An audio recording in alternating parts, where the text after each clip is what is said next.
To the podcast, hablemos de lo nuevo. 40Gs, G's que pasa en el terreno. Vienen jugadores y se van, traiga lo nuevo. A huevo. Doesn't matter where you from. Salvador, Mexico, Honduras, Nicaragua. Todo mi latino, come and listen for an hour. TikTok, que traemos lo que quiere. Todo lo que pasa dentro y fuera de las redes. Really? You don't know what it is. Reportamos con la lupa what we see at the digs. En las buenas y en las malas yo diré la verdad. Si cometen un error o tienen habilidad, la calidad del rival cuando viene a jugar. Facts. Yo no me muerdo la lengua. Got love for the crest in the city I came from. Los campeones de campeones y con copas mi race. No empezamos el programa, soy la voz de LA1. Soy la voz de LA1. Love. Yeah.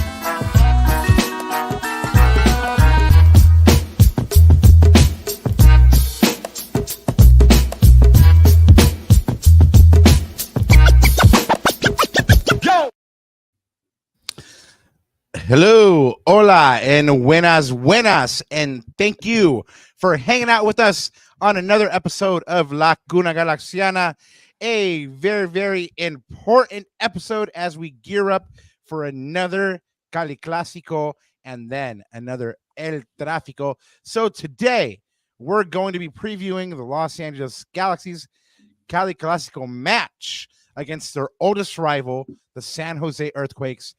And it's going to be the 101st edition of this rivalry match, and one that could see the Galaxy add to their unbeaten streak heading into the Rose Bowl next week. I'm one of your co-hosts, as always, Rob Jalon. You can find me online at El Escudero de LA, and you can find my written work at Extra Time Talk. And let me bring back to you my co-host, as always, El Yerno Guapo y El Gitano Perdido, Anandita Kirana. Ananda, it's a big week. How do you feel? How you feel going into it? Oh man, emocionado. I'm looking forward to it, man. I'm looking forward to the challenge. I mean, bro, like it's amazing the position that we're in right now in the table. Again, after that big win away from home at RSL. And now just going into this, man, I mean, it's gonna be we could be sitting on top of the Western Conference, Robert, after these next two games. That's how big these next two are. And when have we said, when was the last time we said that as Galaxy fans? And we said it last show. Are we Supporter Shield contenders?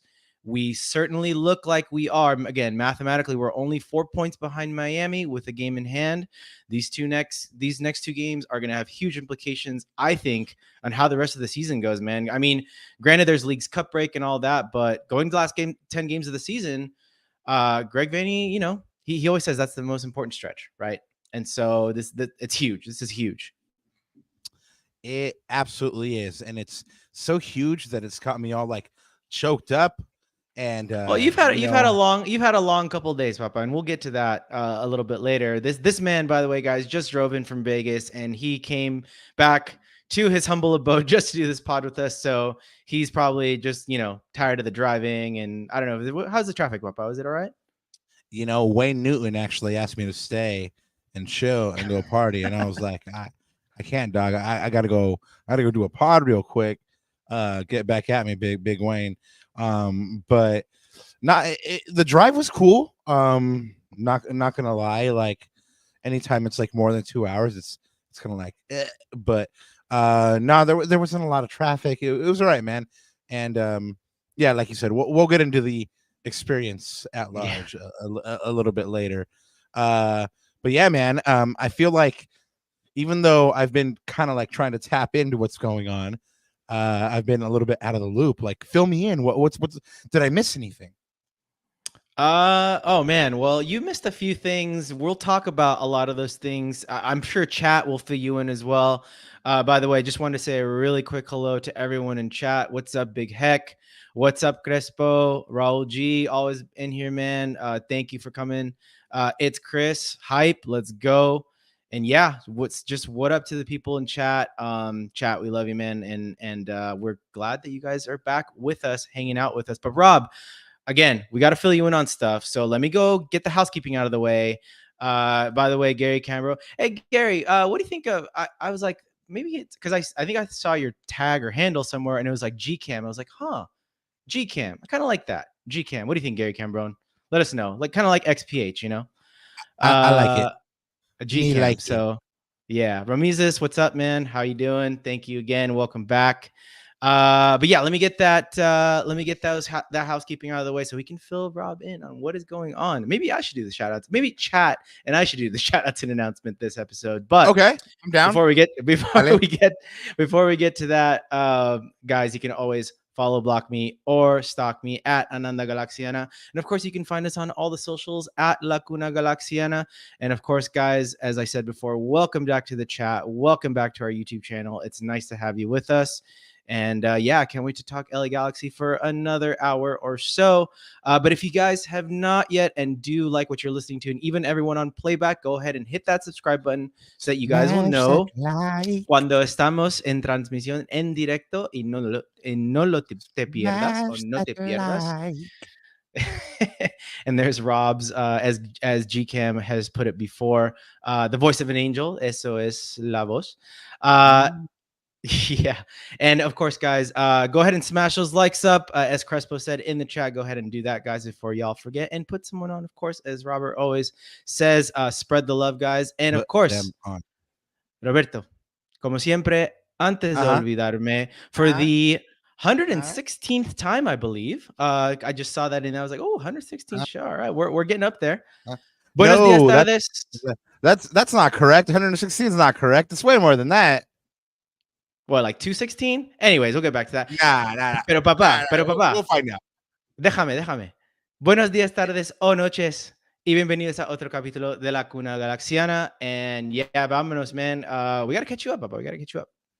Okay. I like Rauji saying Gary C in La Casa because I like that, man. Like growing up, like, you know, my mom was always having my friends over and like cooking food and stuff like that. And she was always like, bienvenido a nuestra casa. Yeah, man. Like I like that like spirit. So bienvenido a nuestra casa. Y es vuestra casa también. All you guys in the chat and Ananda's house. Like this is our house to come out and hang out and chill and talk LA Galaxy and you know, other adjacent soccer world things. So you know what, when Raul says La Casa, I love it, man. Yes, this is tu casa, nuestra casa, and let's go, man. So anyway, yes, smash that like. We will love you forever for it. And yeah, without further ado, let's get into these shout outs. Not a lot of them today, guys, and a lot of them you guys have already heard about, but some of them are last calls. So well, this one isn't a last call. This one is very much live. So if you guys haven't seen it yet, the brother Ananda here and the Prophet Alex, the friend of the show, have done a video for Gabriel Peck called Los Galácticos, and it kind of profiles Gabriel Peck from the top down, what he's doing tactically for the Galaxy, how the Galaxy are using him. And yeah, man, you guys should all check this out. It dropped a couple weeks ago, got a lot of love, and it should have gotten a lot of love. And now we want you guys to give it even some more love and tell your friends about it. And yeah, Gabriel Peck, final piece of the puzzle. He's been doing his thing. So yeah, and on anything to add? No, like you said, we have been getting a lot of love, but guys and gals, if you do watch this and, you know, we would love your feedback. And we also even asked on that pod to put in the comment section, if you think Gabriel Peck is the final piece of the puzzle. Alex and I had slightly different opinions on it. We'd love to hear yours. So go ahead, guys. And you don't have to go far. The link is in the description below. So go ahead and check that out. And like I said before, we are working actually not only one, Robert, but 2 videos in the next coming week. So guys, be on the lookout for that. We've got some topics lined up, and Alex and I are currently in investigation mode at the moment. Yeah, I figured out by his questions in the presser today what the next one is going to be, but I'm not going to reveal it for all you guys out there. We're gonna tease it because we tease and like that. But yeah, man. I was like, ooh, okay, now I know where that video is going when Alex asked this question. But Anyway, yes, getting into some shout outs now. Guys, this is the last call. Eric Zavaleta is throwing out the first pitch at Salvadoran Heritage Day at the Angels on Sunday, June 30th. And when you go ahead and hit up your friends at AFTRA and get your ticket through them, you go ahead and get access to the Heritage Village with DJs and Cuba bands. Of course, delicious pupusas. And you get a jersey too. So why not go and have some fun? Hit up AFTRA for more information. This weekend, we're going to be, the reason we're here is we're previewing this game, right? So ACB is going up to Sanford and San Jose and actually making the trip, taking a bus up there with a bunch of other G's on June 29th, returning June 30th. This is a fantastic time. I've heard stories about the bus trip up there. So if you have any inkling at all, hit ACB up for more information. And speaking of ACB, they are doing their June fundraiser for Chick Rockers of Southeast LA, or CRSELA, and that's an organization committed to working with at-risk trans youth in Southeast Los Angeles. You can go ahead and hit up ACB socials for the link to the Amazon wish list. Yeah, go ahead and do that, guys. Go ahead and show what this community is all about, y'all. Speaking of community, shout out once again to Eddie Nags. I mean, we had him in the chat the other day, and he said thank you and stuff like that. No, but really, thank you to you, man, because you're providing a safe space, and I've seen the positive, like tremendously positive reaction to this, and it's amazing how many people needed something like this, and they just didn't like feel comfortable enough saying it, or like verbalizing on it, or like maybe like they just like kind of like felt like, oh, I need something, but I don't know what it is. Well, now they have it. So shout out again to Eddie Nags. He's started this space in the community called Liga G. It's for sober Galaxy fans, and the banner on X I really liked it, said that where our passion is the only thing that's intoxicating, cheer, chant, and celebrate without alcohol. So yeah, man, if you're one of those people that like are looking for this kind of space that is not alcohol influence or non-substance influence, go ahead and shout out, or not shout out, go ahead and reach out to Eddie Nags and Zabraji and go ahead and get some more info from them. Their first event could be on July 4th, but like I said, hit them up on X at Sobria. That's SOBRIE_G for more info on those hangouts. And yes, since the El Tráfico at the Rose Bowl is almost here, that means that G's Run LA's 5K is also almost here, Ananda. That's happening a couple days after the Rose Bowl game. This is happening on July 6th at Absolution Brew. You will get a finisher's ribbon, a drink ticket, and a mug when you participate in this G's Run LA 5K. I'm kind of bummed that I didn't get trained up so I could be a part of the first one, man. And honestly, like at this point now, I'm not gonna go out there and just do a 5K just willy nilly, because probably Drake will have to rescue me again. But next one, maybe I can say that, like, I took part in the second one, right? Are you down to train up so we can do the second one, man? I'm down. Especially if you need like a motivational, like we kind of motivate each other. Yeah, I'm down. And you've had a long week. You're gonna have a long week. Some big couple games coming up. I know you got some Ecuador stuff coming up, man. Yeah, let's just save your body, Papa, and we'll go for the next one for sure. Yes, round 2, G's Run LA 5K. We will be in you for sure. But yeah, we mentioned the Rose Bowl game. It's on the way. It's dang, Ananda. It's hard to. Man, it's hard to fathom. It's only a week away, man. How does it make you feel right there? Like I said, it's exciting. It's it's starting to become more real because I'm seeing a lot of the banter and all that start to come up. We'll talk about one of those things that's popping up right now between, you know, both sets of fans, but it's getting more real. And like I said, I would love for that game to be, depending on how results go, and I hope results go this way, to where the winner of that game gets bragging rights for not only the day, but for being top of the Western Conference. That's the significance of what I'd like that game to be. And I sure as hell hope it happens, so that like bragging rights are for sure there, because, you know, there's a lot on the line for this game potentially. Yeah, absolutely. But you know, there's still one match before that, and the Galaxy got to get through that.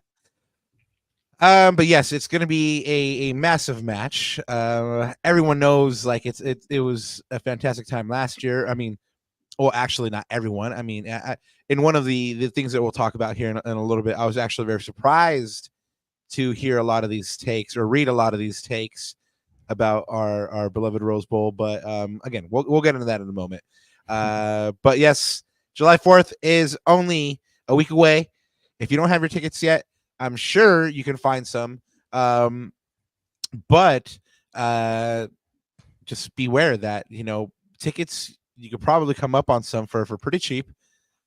But parking, that's non-negotiable, my friends, because the Rose Bowl will be charging $60 on event day, and then $50 if you buy in advance. So your options are, you know, pay an arm and a leg at the Rose Bowl, or park at Parsons campus for $30, and then you can take the shuttle over, or find a friend that lives close in the area and just walk over, which is probably the smartest play there, guys. But you know, if you're going to be tailgating, it's going to be hard, you know, to carry all that stuff. So just a word to the wise what the parking situation is like.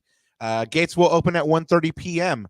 Ananda, and you actually let me in on one of the festivities that's happening that day. So you know, to take it away, man. Well, I mean, I just saw a couple hours ago that they just announced that award-winning DJ Afrojack, I think Grammy award-winning DJ Afrojack, is going to the pregame set at the Rose Bowl. So there you go. That was probably happened when you were driving, Rob. So yeah, so that is that just got announced on the Galaxy Twitter, I think a couple hours ago. So I mean, even if I had been around, I would have been like, "Who the blood is Afrojack?" I mean, do you know? Oh, I mean, put me on, bro. Like, I don't know who this is. Yeah, no, he's like, you know, like a house DJ. I mean, pretty big name, you know, Grammy Award winner. So yeah, I mean, it should be. This is like, you know, it kind of continues. It continues the trend, right, of what we've seen recently. You know, there's been a little bit of mixed feelings, but I think the overwhelming feeling has been positive. For like I remember when Robbie Drums was that was pretty cool, actually. That was really that cool. one. That was really cool. That was really fun. Oh, so, yeah, and who was the girl that did the violin? What was her name? I wasn't there for that one. I think I was in Spain. Yeah, that what is that her one name? was ill too. She's a local too. Yeah, for sure. But there you go, man.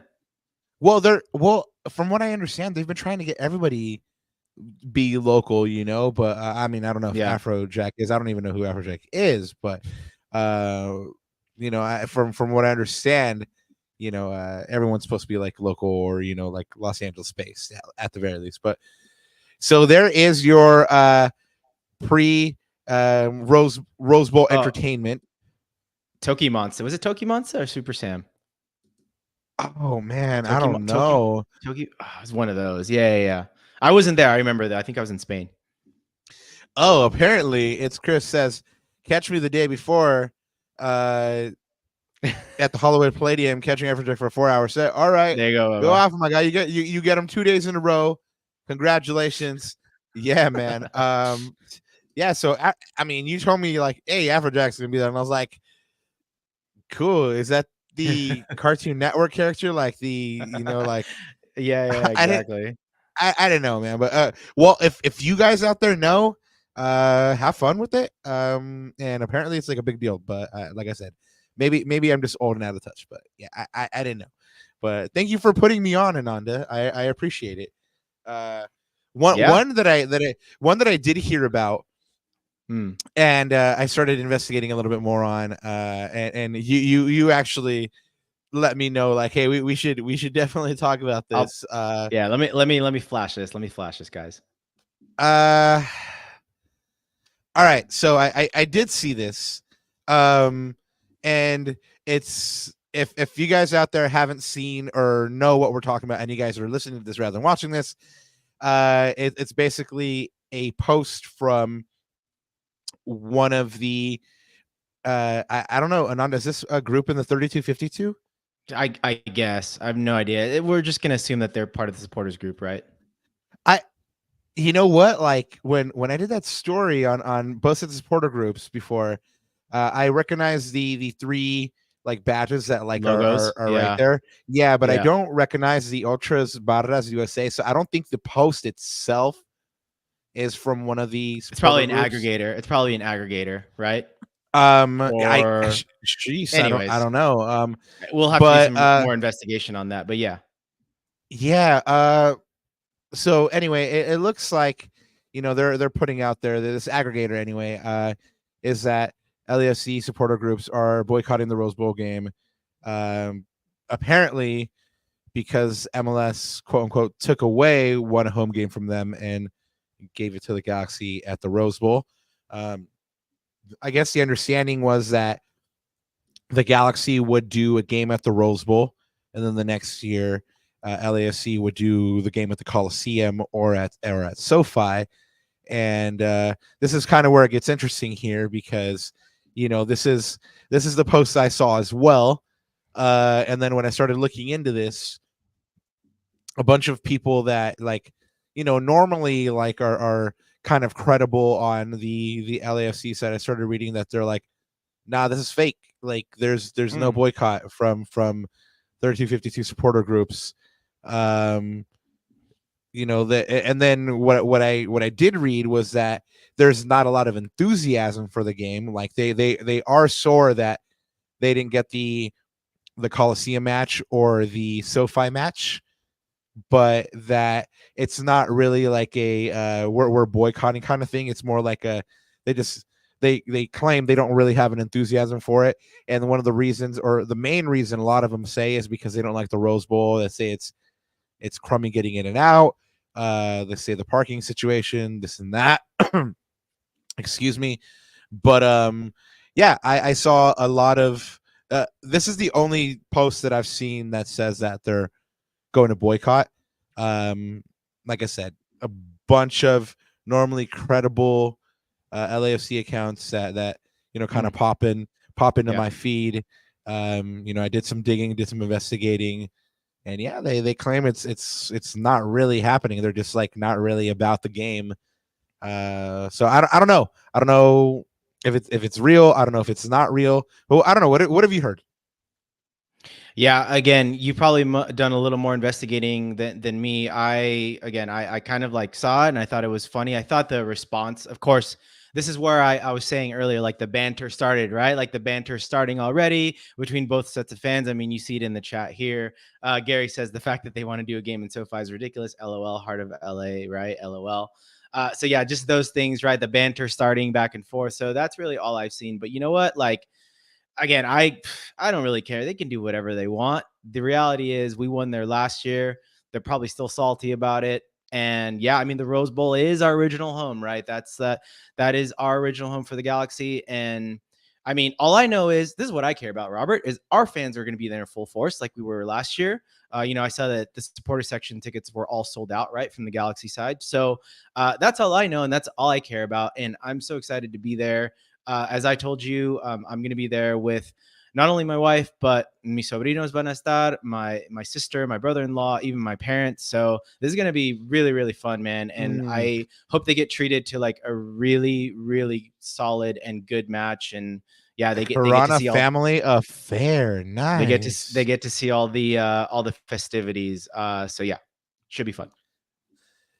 Yeah, I mean, when I did a little bit of digging, like I said, and I started reading these takes about how there was an enthusiasm about the game, it kind of backs up what Josh was talking about last week or the week before, how the Galaxy are outselling LAFC 6-1 for this match. I mean, it's gonna be sad if it's, you know, there's there's like no representation from them, because that's just going to be one of those things that they try to say later if LAFC lose, like, oh, well, you know, the 3252 wasn't there, or this and that.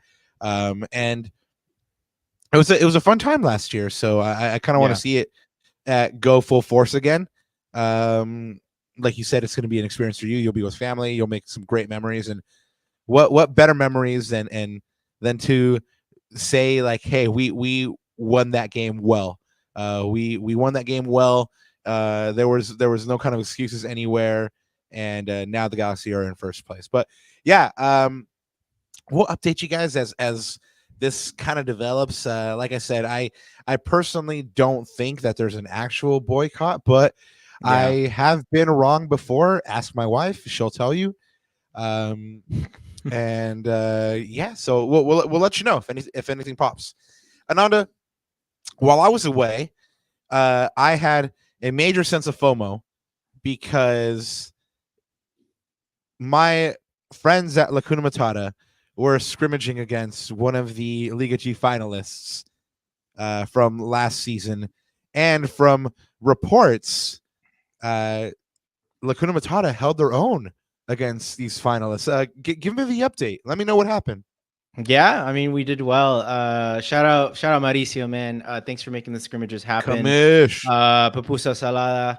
So yeah, man, it was fun. All were very, very tight games. There were only one goal separating each of the games. Rob, I want to say we won one, we lost. I think it was a draw and a loss, or two. I can't remember, but they were all 1-goal margins, all of them.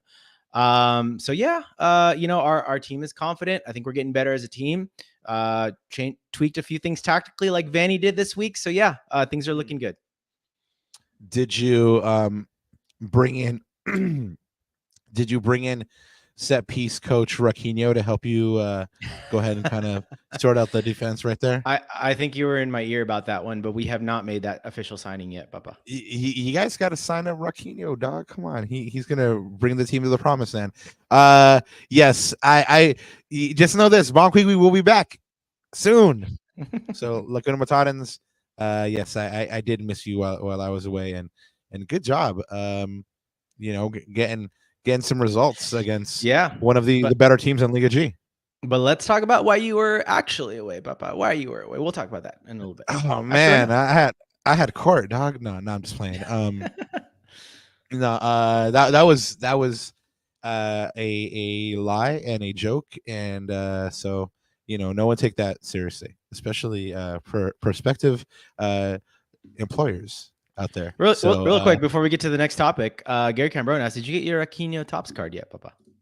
I didn't buy one, man. Like, honestly, GCam, like I wanted the t-shirt, and I like had it in the car, and I was gonna get it and everything, and then that mug was like $42 with like shipping and handling and like delivery and everything, and I was like, man, that's a gang of Costco chickens, man. That merch be getting us these days, man. Oof. And especially you know, we've always got to run it by HR and you know, the VPs of our household. So yeah, and that's not always an easy conversation. The first ministry, the first minister of finances, you know, like actually the first minister of finances said like it was all good, but then like the Department of Treasury, man, yeah, they weren't feeling that. But no, I mean, the Department of Treasury of the Jalen household was like, hey, go ahead, do your thing. But then I was like, man, I can't be paying no $42 for a t-shirt, man. Like, I mean, yes, Riqui is Riqui, but may he not smite me for my disrespect. But yeah, I mean, maybe one day I'll just be like, fine, I'll get the Riqui shirt. Hopefully it's still there. But you guys should all give his lordship Riqui his due deference. But yes, I was away, and it was for a good reason. I was taking Los Viejitos. I was taking my parents out to you know, go see the country of their birth play in the Copa America.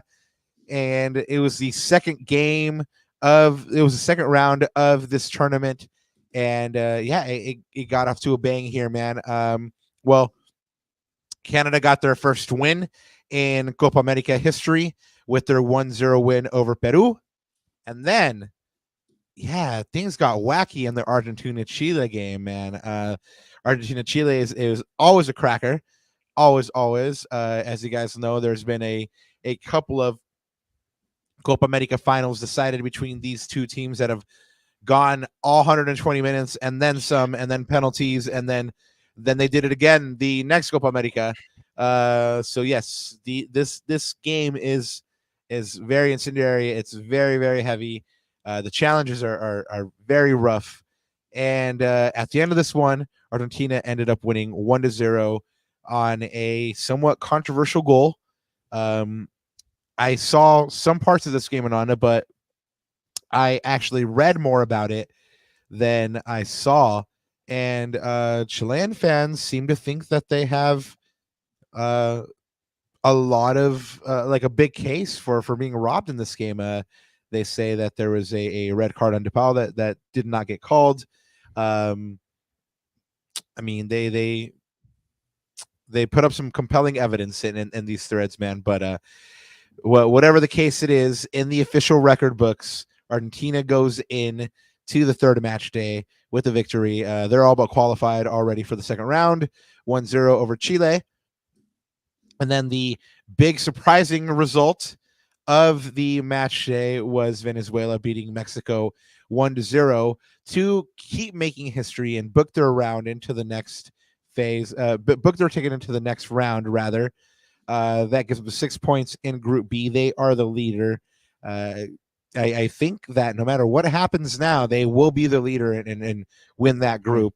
And by no matter what happens now, I mean, because there is a match on Sunday that will define this group, Group B. It's Ecuador versus Mexico. But before we get there, yes, Ananda, Ecuador kind of saved themselves because they lost their first game of the tournament to Venezuela 2-1 after Ender Valencia got a red card.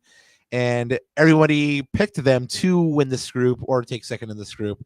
And suddenly it looked like they might be out. The quote-unquote golden generation of Ecuadorian soccer was on the verge of being eliminated. However, they were able to rescue themselves with the 3-1 win over Jamaica. Now, they have the possibility to go through. But this game itself was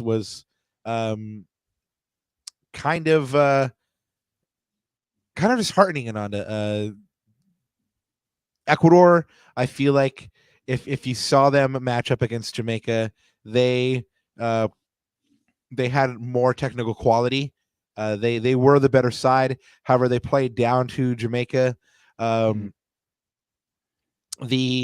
press that they were employing against Jamaica was savage at times, and they were doing really, really well.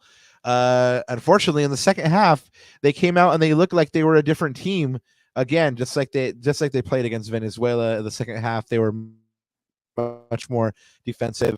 In fact, Jamaica scores to make the scores 2-1, and there was a very controversial call in which they thought they had a penalty. Ecuador saves himself. It's still 2-1, and then they get the late goal. But again, I think they kind of labored for this win, whereas in the first half they showed signs of being very of going cruising towards like a very easy victory, and didn't turn out that way. It turned out to be a nervy affair, and Jamaica took it to them in the second half. So it's going to be crazy to see what these two teams, and by two teams I mean Mexico and Ecuador, how they play against each other on Sunday in Phoenix, Arizona. That should be a good one. Be a cracker. It's going to be a cracker. I mean, it's going to be a heavily pro Mexico crowd. However, everybody that I've spoken to says that this is probably the worst version of the Mexican national team they've ever seen. G-Cam says, do you think this Ecuadorian team can beat Mexico? I think Mexico has a tremendous amount of pressure on their shoulders. G-Cam, just like I said, I mean, everybody that I've spoken to says that this is the worst version of Mexico they've ever seen. However, Before this tournament started, I think I might have even told you, Ananda, I called for Ecuador in this tournament a loss, a win, and a tie. They've lost, they've won, and so I think the next game will be a tie, which will get them out of the group, right? Yeah, which gets them out of the group on goal difference. However, the thing is that also, like, the very Ecuadorian thing is to totally fluff your lines like they did against Venezuela. So I think just like, I'm crossing my fingers that this doesn't happen, that Mexico senses that they need a result as well, and they come out and they're like bloody 1970s Brazil, baby. They're out there and they're shaking and moving and stuff like that. And like GCAM said, they have a tremendous amount of pressure on their shoulders, so they're hungry as well. They're not going to want to falter as well. Do I think this Ecuadorian team can beat Mexico? Yes, on paper, I actually think they're the better team. But it's going to be a heavily pro Mexican crowd. Didn't really help them at SoFi against Venezuela, but they need to win. And you know what? I think that both teams are gonna have the same amount of pressure on them. So I don't even know how to call it. I'm not even going to give a prediction on this one, Ananda. So I'm going to tune in. I'm going to tune in. I'm going to definitely tune in for that one for sure. That should be, like I said, there's a lot. I'm pulling for you guys, Papa. Like I said, I'm pulling for you guys. And like I said, there's a lot riding on that game, especially on the Mexican side. So I'm definitely going to be tuning in for that one this weekend. Well, I hope that for my parents' sake, who they are both having a tremendous amount of fun walking around and seeing all these Ecuadorians and stuff like that, I hope it continues for them. So I hope Ecuador does get the win over Mexico. Sorry to my Mexican brothers and sisters if Ecuador does eliminate Mexico. And if it's the other way around, I actually did call Ecuador not to make it out of the group at the start of the tournament. So it just would make me right. So I don't want to be right. Speaking of a team that might not make it out of the group, whoa, oof is right. Berhalter out. I'm just kidding. Hey man, don't get me started. We already know what I think of Nepo coach here, but anyway, so yes, if you guys aren't up on game, the U.S. men's national team did lose today in the Copa America, a loss to Panama 2-1. Man, what to say other than what happened to Ecuador happened to the U.S. Tim Weah got a red card in the 18th minute. So the U.S. Yeah, man. Yeah. But it made the U.S. Yeah. Oh, sorry. Go ahead. Yeah. Go ahead. It made the U.S. have to play for the rest of this game down a man. And again, I saw Ecuador have to do it against Venezuela for 70 minutes, and then the U.S. has to do it for about the same amount of time. So it's tough to do, man. And they were not able to get the job done. The U.S. did lead early, though. They started to dream, and a lot of similarities with the Ecuador game because Ecuador went up again early as well. So the U.S. led early through Flo Balogun, who scored in the 22nd minute. And then just 4 minutes later, Cesar Blackman scores to level the score for Panama. And then late, Jose Fajardo gets the game winner for Panama in the 83rd minute to crush U.S. hearts. Coco Carrasquilla did get a red card in the 88th, so he'll be missing for Panama on the last match. But the damage was done. The U.S. now needs to go play Uruguay, where I believe they need a win to go through on goal difference, because if Panama beats Bolivia, then they will be tied on points. So yes, the USA needs to win to go ahead and go through if Panama beats Bolivia. And the group's other match, Uruguay, man, they just put a hurting on Bolivia, man. It was not nice. It was a beat down 5-0. Sorry about it, Mosca. Like it was el sol está bien feo for sure. But yes, 5-0 for Uruguay. They down Bolivia, And Luis Suarez, Luisito, returns to the national team in the 83rd minute. Of course, by that time, they were well and truly on their way to victory. And it was a party when Luisito came on, man. I mean, Uruguayans should be having a good time right now. Congratulations to them for their win. And Ananda, that brings us to Euro. And I know you have your date that you're eyeing there on June 30th, Spain versus Georgia. But are there any other games at this Euro in the round of 16 that you're kind of eyeing? Oh man, well, I mean the games are awesome, and for you guys that are listening on playback and can't see the visual, so Spain, Georgia, Germany, Denmark, Portugal, Slovenia. So best of luck, Godspeed there to Eric Portuguese Hammer. France and Belgium, Romania, Netherlands, Austria, Turkey, England, Slovakia, and Switzerland, Italy. Man, there are some definite crackers in there. I mean, I'm not going to say the Spain game, obviously, because that's an obvious one. But Robert, I am very interested to see how England fare up against Slovakia. I mean, Slovakia is no slouch. That was a very, very tough group. Group E, I think all of them finished on 4 points. And like I said, Slovakia are no slouches. They have a strong team. Like there's a lot of like dark horse teams. That's the interesting one for me. There's a lot of dark horse type of teams in this tournament where you think about Greece.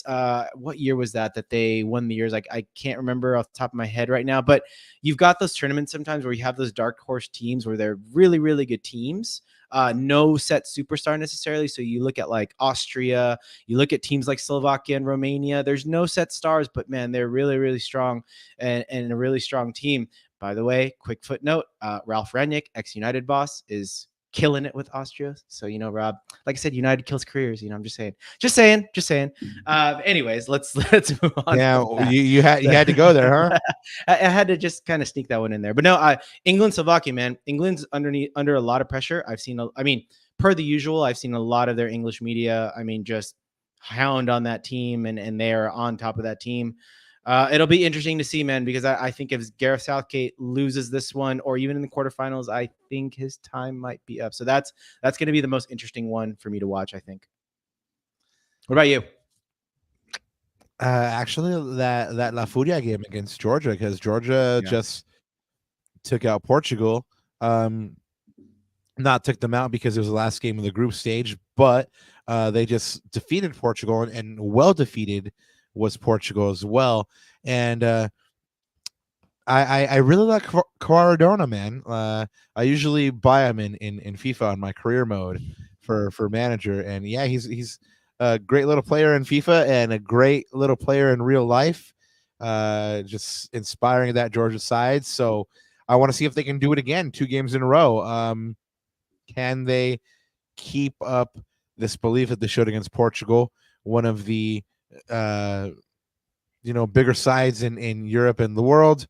And can they do it again against Spain? The other one would probably be France versus Belgium. That's a cracker.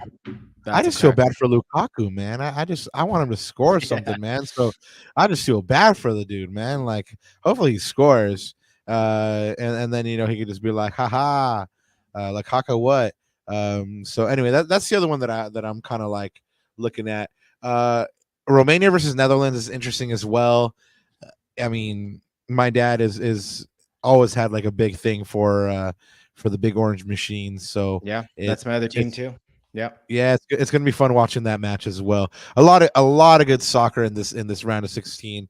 Summer soccer, man. Summer soccer. What a great time to be where we are right now. So LA Galaxy, you've got Copa America, and you've got Euros, man. Just awesome football all around. Yes. So Euro quarterfinals will be happening on July 5th and 6th. Semifinals are on July 9th and 10th, and the final is on July 14th, guys. So go ahead and get into that Euro round of 16.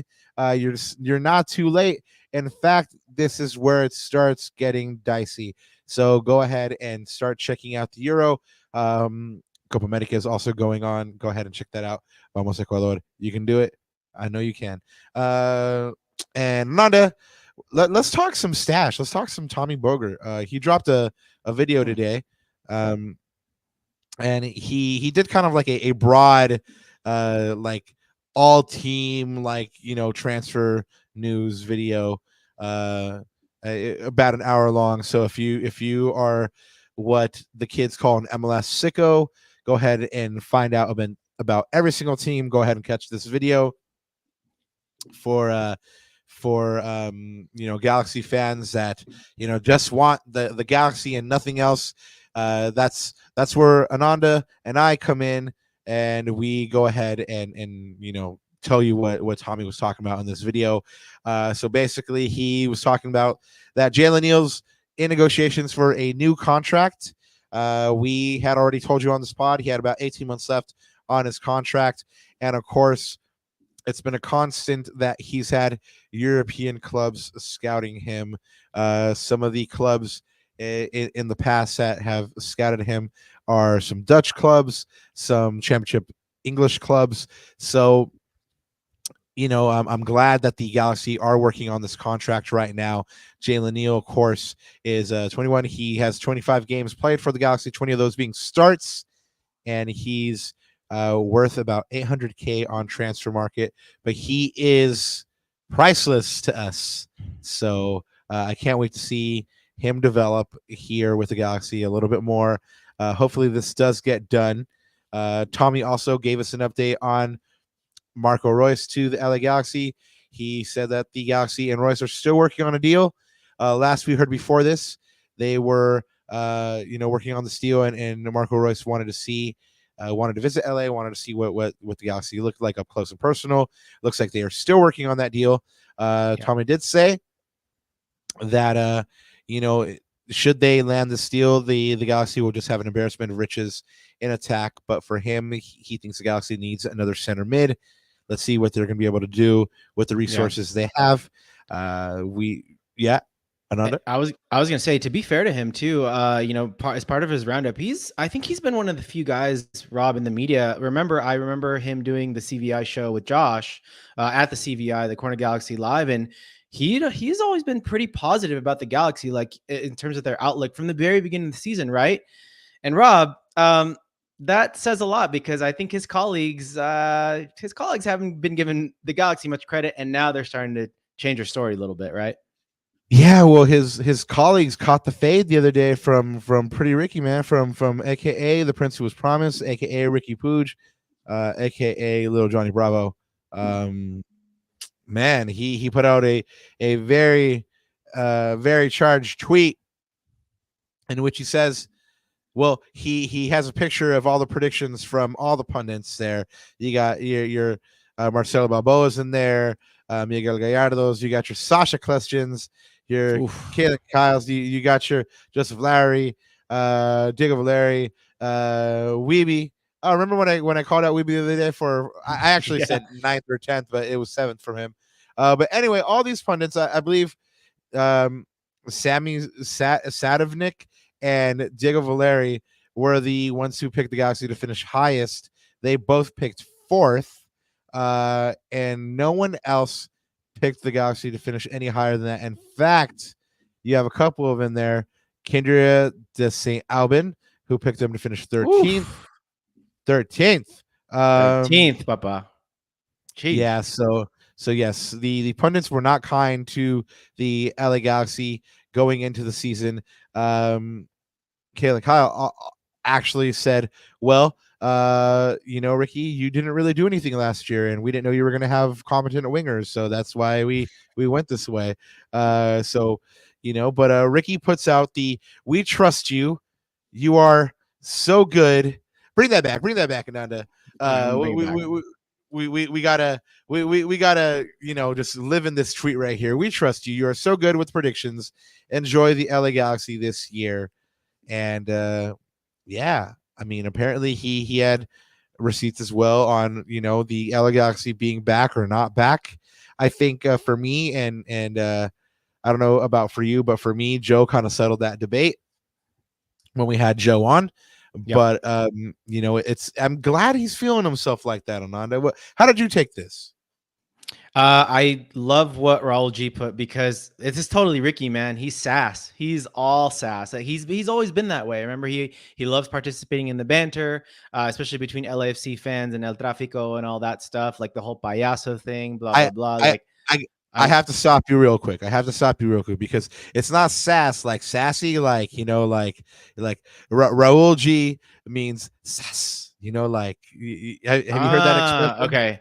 No, I Yeah, have not. Okay. But yeah, I'm okay. So then I'm saying that it's sass. Like I love the sass, if that because that's what I took it as. But yeah. Sass is like an expression where you're just like you put it like, for example, when Gabriel Peck put on that no look pass, that's when he could have put in that no look pass and then just looked at his defender and be like sass. Yeah, that's kind of what it's. got it.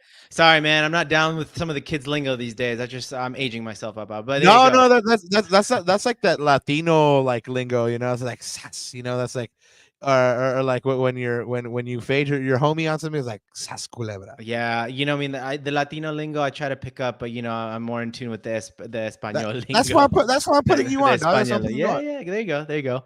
Yeah, Raul just said right on. So yeah, so anyways, but besides the point, I do like his sass because that's Riqui. That's Riqui all day, right? And he's been I mean, he hasn't been wrong, and I just love the receipts that he keeps, man. It's absolutely hilarious. But The pettiness is on another chain, bro. The pettiness on another level. The pettiness, bro. I love it though. Hex says, do you think that Puig was humble and now able to play like the LAFC on the last 3 games? I'm not sure I understand the question all the way, Heck, but right now is exactly the time where Riqui Puig needs to step back in this team and play within the system and not disrupt the balance. Yeah, we'll talk about it in this preview as well. Yeah, we'll get to that. We'll definitely get to that. Well, speaking of preview, let's get into it, Ananda. Match day 23, LA Galaxy versus the San Jose Earthquakes for the 101st California Clasico on Saturday, June 29th. This will be the 3rd meeting between the teams this year. The Galaxy lead the all-time series 48-33-19, and they hold a 39-28-17 record in league play. In 44 all-time matches played on the road against San Jose, guys, the Galaxy hold a 15-18-11 record. However, they are unbeaten in the last 5 matches played on the road against San Jose, dating back to June 26, 2021, and they haven't lost to the Earthquakes in their last 6 meetings. So far, so good. Everything is looking good on paper. But they are at Sanford, so that does put a little bit of a kink into things. That it does change proceedings a little bit. There's a different energy to that building. And 9 all-time regular season matches played against San Jose at Sanford Stadium. The Galaxy hold a 2-5-2 record, so not a great record there at Sanford. The last meeting between the teams there was a 2-2 draw. And that happened on July 1st, 2023. And Dayon, who's having a great moment at the moment, has 7 goal contributions in 8 matches against San Jose. That's 5 goals and 2 assists. Yeah, Ananda, you kind of like made kind of like a surprise face when I said that about Stanford. It's totally true, man. It's a different energy than Buckshaw, where the Earthquakes used to play. It's a different energy than PayPal. It's almost like they get kind of like an extra charge from Stanford. It's very weird. And you know what? Greg even spoke about it today. It seems like it's a bigger match when it's in that building. Even though El Cali Clasico is always a big match, for that one it seems like it's a little bit amplified. But we did say that besides that, the Galaxy have everything going in their favor on paper. Your LA Galaxy are tied for first. Through 20 matches, they have a 10-3-7 record, 35 goals for, 27 goals against. They have already bettered their points total from last year, guys. They have 1 more point from their best from their finish from last year.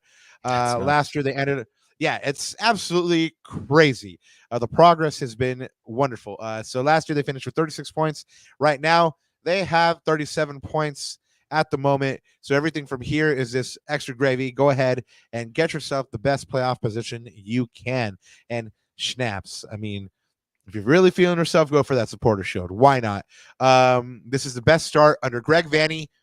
This is the Galaxy's 3rd best start in club history. So that's good enough for tied for first place in the Western Conference standings. If this thing were to end today, they would end up 3rd. And they are 5th in the Supporter Shield standings. So they are within striking distance mathematically. It's anyone's ball game right now. Miami has 41, Cincy 39, LAFC, Real Salt Lake, and the Galaxy have 37 points. So just 4 points back from the Supporter Shield. Who would have thunk, right? Ananda, this time last year, if I had told you that the Galaxy are within 4 points of the Supporter Shield, would you have called me a crazy man? 100%. Absolutely. I mean, I thought it would be a marked improvement, but I didn't see this much of improvement. I said on paper, well, after the whole JP and Gabriel Peck signings came in, I said this was a top 4 team, but 4 points out of Supporter Shield? That's this team's doing awesome, man. And yeah, let's not jinx it. Let's keep going with that preview. Right. Let's not jinx it at all. Well, they're averaging 1.85 points per game. LAFC actually has one less game played, so they're averaging 1.95 points per game.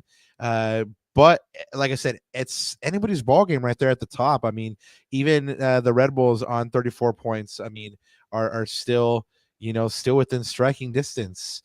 So, I mean, could the Galaxy theoretically get away with the win and win the Supporter Shield? Damn, I mean, we're in contention. We're, like I said last pod, we're in contention. We're definitely. What a difference a year makes. Yep. Well, the Galaxy are ranked 6th in the MLS Power Rankings. They were ranked 6th in the ESPN rankings as well. So it seems pretty consistent there. But if we've seen anything from pundits, and of course Riqui was reminding us, they know exactly what they're talking about, and. The Galaxy 6th in both rankings. We'll just take that with a grain of salt. But let's go ahead and stick with facts and figures here, because San Jose, let's see where they're in the standings. This one is a bummer outer. 3-2-14, man. Not a great record at all. They're down bad. They're struggling. 29 goals for, 51 goals against. They are last in the Western Conference and the league on 11 points, 0.58 points per game. They that last match that they had was a doozy for them. It was a knockout punch for their coach Luchi Gonzalez, who got dismissed after. It was a 6-2 loss on the road at LAFC. Now San Jose has conceded 17 goals in their last 4 games. In the process, they've lost 4 straight. They haven't won in 8 matches. The defense has been abysmal. No shutouts all year. One of 3 clubs with just 3 wins to date. A league worst, 14 losses. The most goals conceded in MLS with 51. They are on pace to give up more goals than the 2019 FC Cincinnati club gave up, which was a record 75. So again, that defense is not having a great time. They have the worst goal differential in the league at -22. This one is the one that must really, really hurt Ananda. 20 points dropped from winning positions. 20 points dropped. They'd be on 31 points right now had they been able to see those games out. And dang, I mean, not just, I mean, like firmly in the playoff hunt. I mean, just 6 points back from the Galaxy there and tied for first place. But they weren't able to see those games back out, and they dropped all 20 of those points, and now they're in last place in the West, in the league, and it cost coach Luchi Gonzalez his job. He was dismissed from his post on Monday. He had a massive 13, 24, and 16 record while with the Earthquakes. I spoke to Don Carlos Rivera, the Quakes Spanish announcer, yesterday about his dismissal, and Don Carlos seems to think that his players didn't show up for him, that Luchi would time and again stick his neck out for his players and say, I trust my players, and they're going to get the results. But when worse came to worse, when push came to shove, his players did not show up for him and did not perform for him, and so now he's out as coach. And one of his assistants, Ian Russell, is the San Jose Earthquakes interim coach.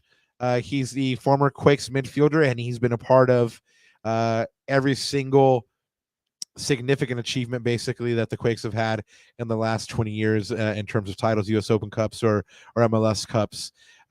So Chris Leach, who is the general manager of the Earthquakes, said that he has a winning persona. He knows how to win. But in today's press conference, we kind of spoke to Maya about this, and Maya's of the opinion that the Earthquakes as such aren't really going to change that much. I mean, they won't see a lot of difference from the Earthquake teams that they played before, especially because Ian Russell was one of Luchi's assistants, so he probably won't change too much too quickly. If anything, Maya's anticipating some new players in those positions, but the same system, the same formation. Probably won't try to shake things up too much. But Ananda, one of the things that happens to every club, or most clubs anyway, is after they get a new coach, what happens? New coach bump. Yep. That's what I'm scared of, man. And everything on paper, I just read it off. I mean, 20 points from winning positions, worst team this, worst team that, on pace to give the most goals. Well, this is ripe. This is so ripe for a trap game. Gary, sing it, Bubba. Sing it, man. Trap game. What you gonna do? What you gonna do? Yeah, this is the quintessential blueprint for a trap game. So let's talk about how we can avoid it, Papa. Let's talk about how we can avoid it. Yeah, this has trap game written all over it. Well, let's look at these injuries that the LA Galaxy have coming into this match. We did hear from Greg. Excuse me, guys. We did hear from Greg earlier that Riqui will be involved over the weekend. He's ready to go. He's participated in training all week, so he is fit, no problems. He's ready to go. But you still have Gaston and Johnny Pettis who are out, so a couple weeks away. It does not look like either one of those two will be ready for any type of participation in this stretch of matches that are coming up. The San Jose July 4th against LAFC, then you have Minnesota, then you have Dallas. It doesn't look like they're going to be ready for any of those. I mean, this is a big stretch. They're going to miss them, but the Galaxy have been able to weather that storm so far. Poor San Jose. Not only do they have a terrible record and have a terrible defensive record and had terrible time of it, but they're missing important players for them. I mean, they have not one, but two goalkeepers out at the moment, Ananda, Daniel and James Marcinkowski. Marcinkowski has 13 games under his belt, but 15 goals conceded in those 13 matches. Daniel has 4 matches and 9 goals conceded. And then, you have important pieces like Carlos Grueso out, who is at Copa America with Ecuador. And then you have Carlos Acapo, who is an experienced defender for that team, has 14 matches under his belt, and he always really, really gets up for a Cali Clasico. So that'll be a big, big miss for them. So taking all that into consideration, Ananda, what do you think happens with this LA Galaxy lineup? Well, I'm going to pull it up right now, and this is what we started with last time. So I think just hitting it right off the bat, Rob, I think the Riqui news, that's new news to me. So that is positive. I think we're definitely trying to gear him up for that LAFC El Tráfico match. But having said that, I think he is going to start off the bench. I think Greg, again, I've always said about this idea of Greg being risk averse. I think he's not going to risk it with Riqui. I think he's going to start Diego at the 10 and then put Riqui in there. And I'm more interested to see how the formation either slightly changes or tactics slightly tweak or not. That's what I'm more interested in. But I'm really glad to have him back there. But I think the rest of the lineup doesn't change, Rob. I think what's the old saying? Why fix it when it's not broken? Right? I think we're going to go with the same exact lineup. The only thing is, Rob, what is the latest status on Martin? Because I'm assuming he's still out with concussion. I could be wrong about that. So I'm assuming Neil gets back in the starting lineup. Greg said everybody else is good. Okay. He didn't mention Martin. Man, he looked really bad after that last collision. That's why I'm wondering. Yeah, I mean, no, I mean, Greg said everybody's good. So, Okay. aside from Gaston and Riqui, he said everyone's good. So, that means Martin's at least in contention to play, maybe on the bench, maybe heavily Yeah. bandaged. Who knows? But yes, the pictures didn't look good. A lot of stitches. But it's Charrua, it's Guerrero, so he'll probably want to take part, Yeah, bro. I think the more interesting thing is on the right side of the screen, Rob. Like, what is the new coach going to do? What is he going to do? Right? Is he going to give? I mean, is Preston Judd even going to start? Like, it's things like that. Like, you never know with these things, right? Especially with the new coach. If the players before weren't getting or weren't putting in the effort for Luchi, I mean, who knows? He might try a new set of players. I'm not sure. That's the more interesting one for me. That's the wild card. I mean, Christian Espinoza is going to be there. He's been their top gun all year, and really for a couple of years now for the San Jose Earthquakes. But I think the starting lineup will be more interesting on the right side. But either way, I hope Vanny should have a game plan for them either way. I think. Yeah, my big question here is, and I did mention goalkeepers here for San Jose a second ago, two out injured. Yeah, good point. What does Ian Russell do? Does he go with Jacob Jackson, who has gotten just those 2 starts under his belt, the last 2 San Jose Earthquake losses, or his 2 starts with the Earthquakes, and those 2 losses, he's conceded 8 goals. Not a very, very good way to bet a 24-year-old young goalkeeper into the side. Then your other option is the veteran William Chili Willie Yarborough, who in 13 matches, 34 goals conceded. Blood, like yeah. Oh man, they absolute like goalkeeper roulette there. Like, take your pick because you're gonna get screwed either way. So yeah, it's been a rough going for them. I am gonna actually hone back on that goalkeeper point in just a second here. But yeah, it's been a rough one for them. well, yeah, no, I actually get it. Let us know what's up with stats. I mean, we are going to ask you, chat, for a prediction and see what you think about this match. See how this one is going to end. But like I always say, it's best to come from a position of strength and with the facts. So, with that being said, Ananda, hit us with those numbers. Yeah, and definitely, guys, stick around for those betting odds because, boy, when I pulled up the betting odds today, Robert, I was like, oh, that's interesting. So definitely start putting your predictions there, guys, in chat, and let's run through these, man. But it's interesting, Rob. Wait. Raul G has an update. What happened? Martin the General, seen him on Tuesday in open training. He looks tough and ready to go. There we go. Confirming it, Raul G. There we go. Boots on the ground, Raul G, bringing you the breaking news update. He's your new investigative reporter there, Rob. But shout out Raul G, LCG investigative reporter Raul G. So guys, here's the match stats again for those on audio. I'm going to narrate this, what's on the screen here. But Rob, I was thinking for a team that's in last place, I would expect them to be in the bottom of these categories, right? Offensively and defensively. If you look at an offensive side, they're not a bad team. Expected goals, they're at 29.3. That's 11th in the league. LA Galaxy, for just as a reference, we have 7 more expected goals, second in the league at 36.8.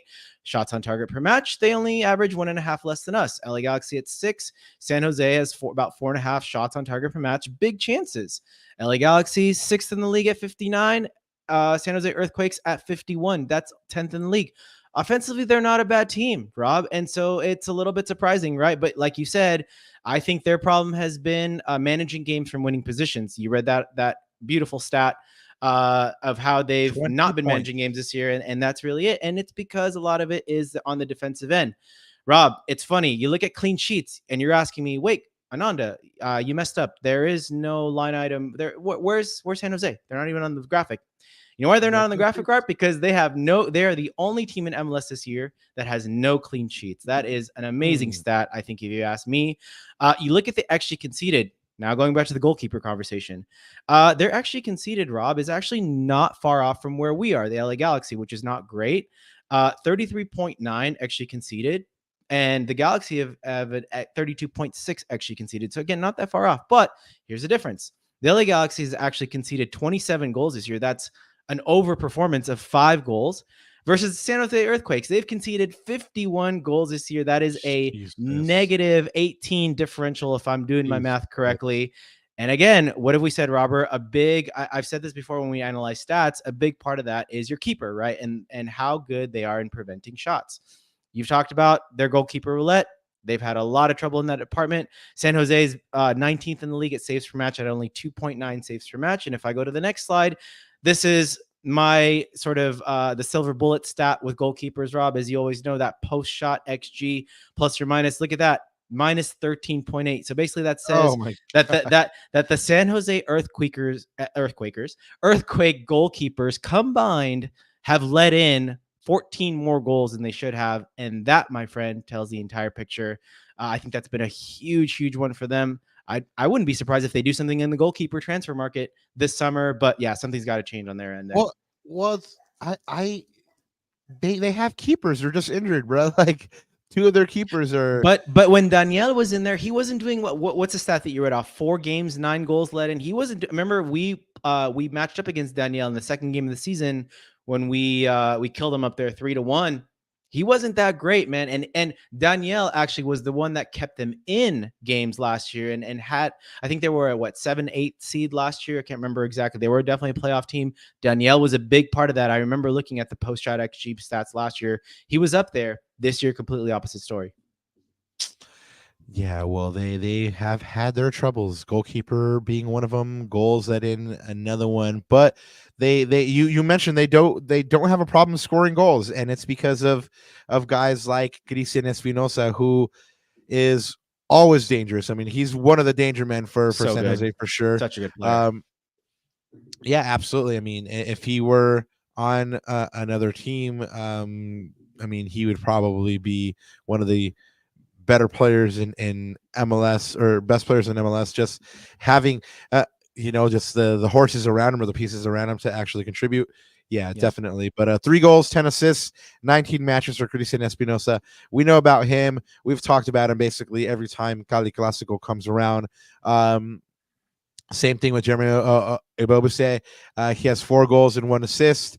He is also a dangerous player against the Galaxy. He likes to show up against the Galaxy and score against them.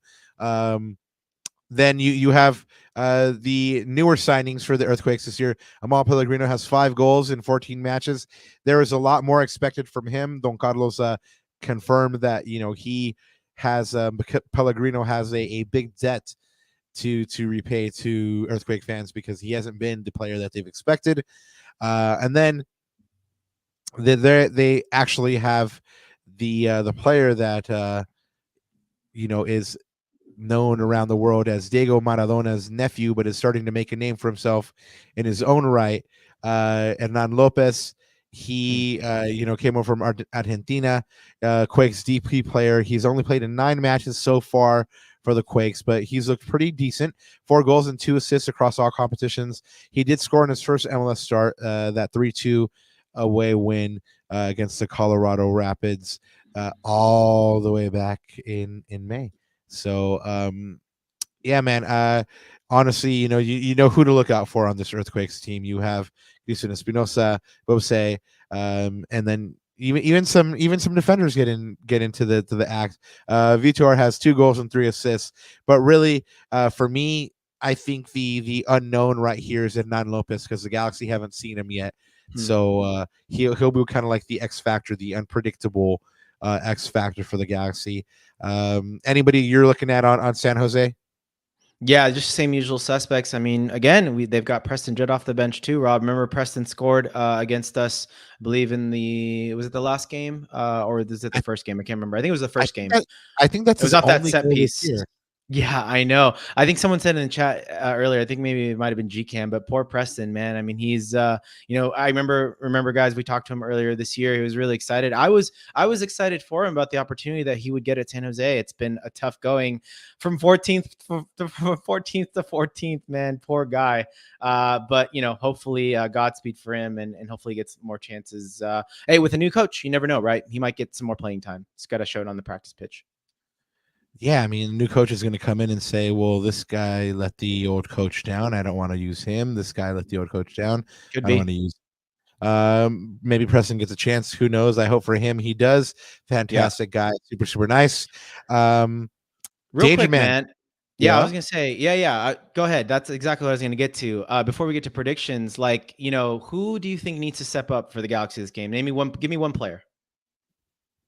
I'm between two, actually, Dayon and Gabriel Pecci, because they've both been lights out. And so I expect one of the two at the very least to continue that form. Of course, Dayon has 11 goals, 4 assists this year.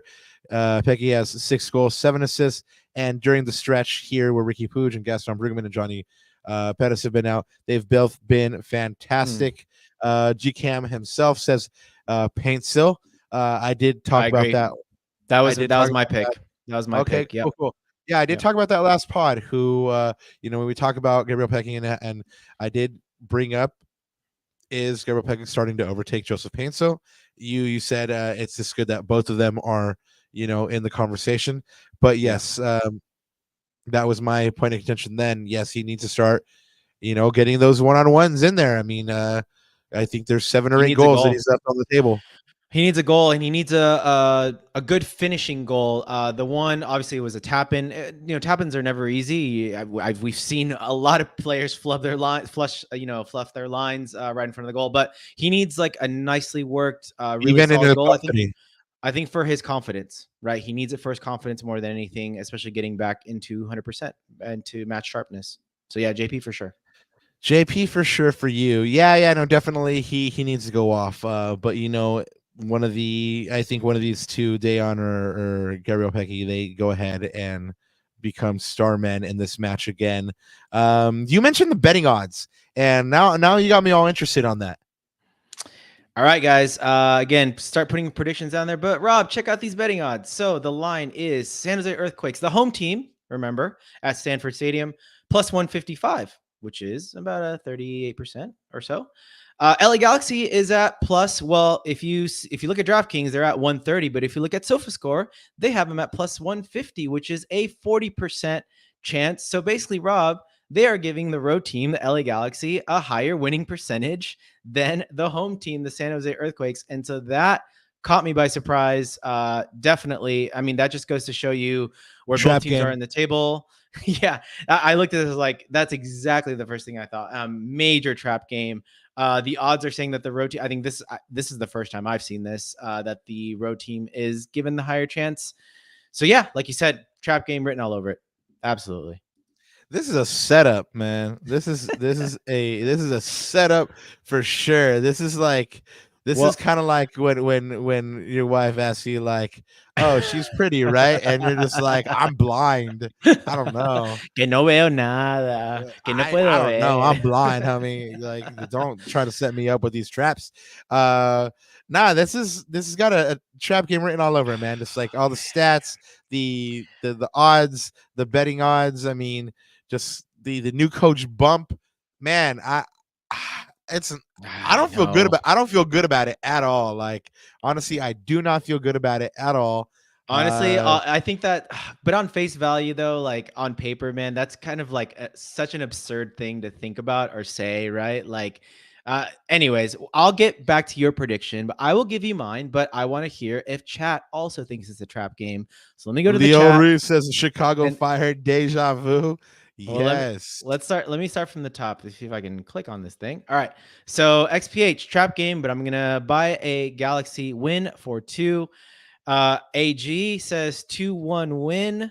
Garrett G Cam trap game vibes high, but Heart says 4-0 Galaxy. Head says ugly game 2-1 Galaxy. But you know what, Gary? At the end, it's a Galaxy win. So I'm loving that.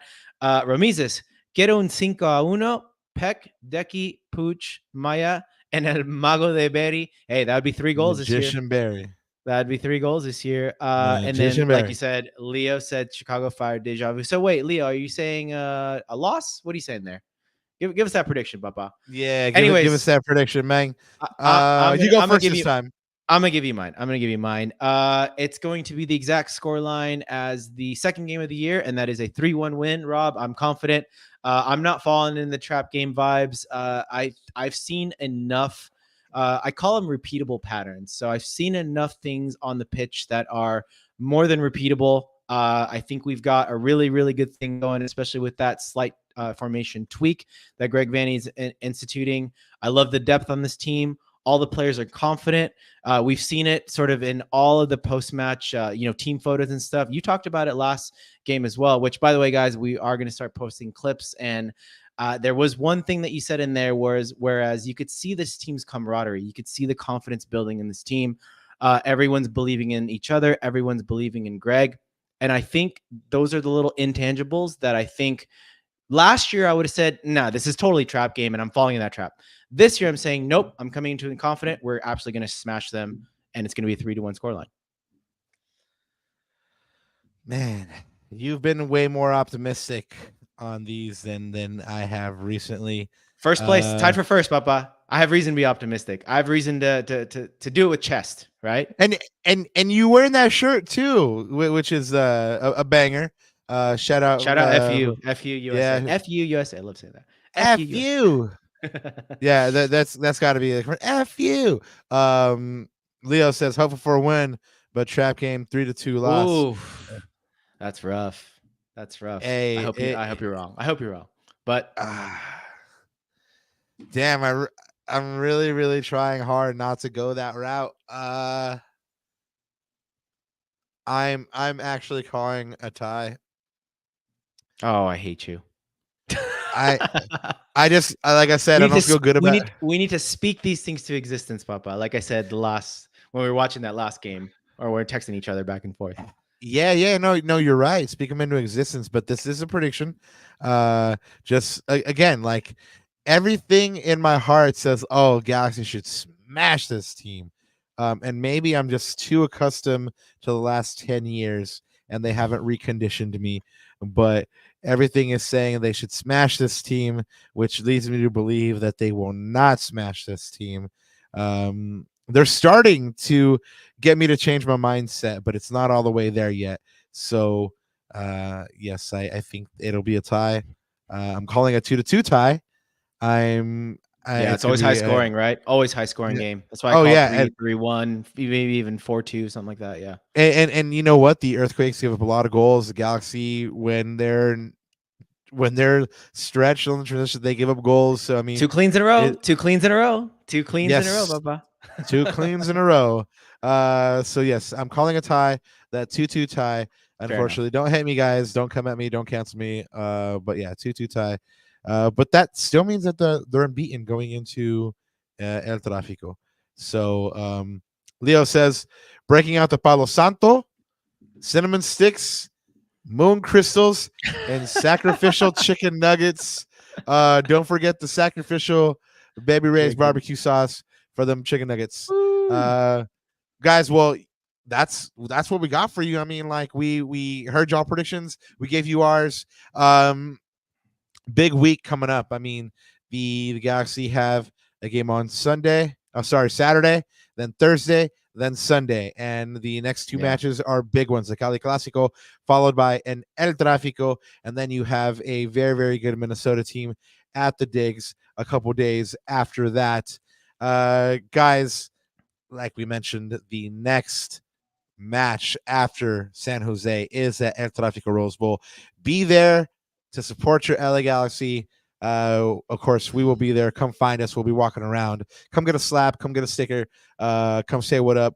And of course, we will bring you the San Jose reaction / LAFC preview on Monday, July 1st at 9 p.m. And then after the Rose Bowl match, we will go ahead and bring you a reaction pod for that Minnesota match on Sunday, July 7th. We're bringing that reaction on Monday, July 8th. And yeah, I think that's pretty much it. Ananda, anything left to say before we get on out of here? G-Cam, we love you. Yeah, I was going to say, absolutely love this pod. Thank you, G-Cam, man. We love you. And big heck, 3-0 Galaxy. I'm going to leave it at that, guys. I'm speaking this to existence. It's going to be a absolute smashing 3-0, 3-1, whatever it is. It's going to be a Galaxy win, and we're all going to come out there feeling confident. I'm speaking this to existence, so that will be my last word, Rob. Ooh, yeah. Okay. Really quick.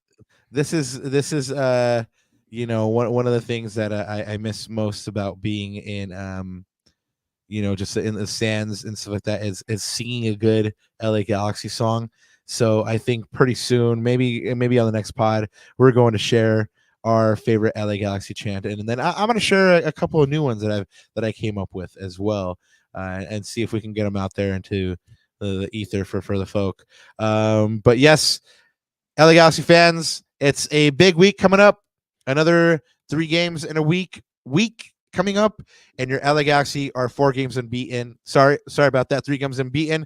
About to be it's gonna 4 be games. about to be 4 4 wins in a games row. unbeaten. Yes, about to be 4 wins in a row. Hopefully, I'm wrong on that tie. But yes, until we meet again, guys.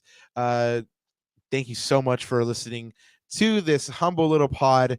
We'll come back together after this San Jose match, and we'll react and celebrate, or have some group therapy together. Whichever it is, we'll see you here. You know we'll be here, and we'll be missing you until we do. One thing left to say right after I say find us on youtube.com/@Lacuna Galaxiana, which is G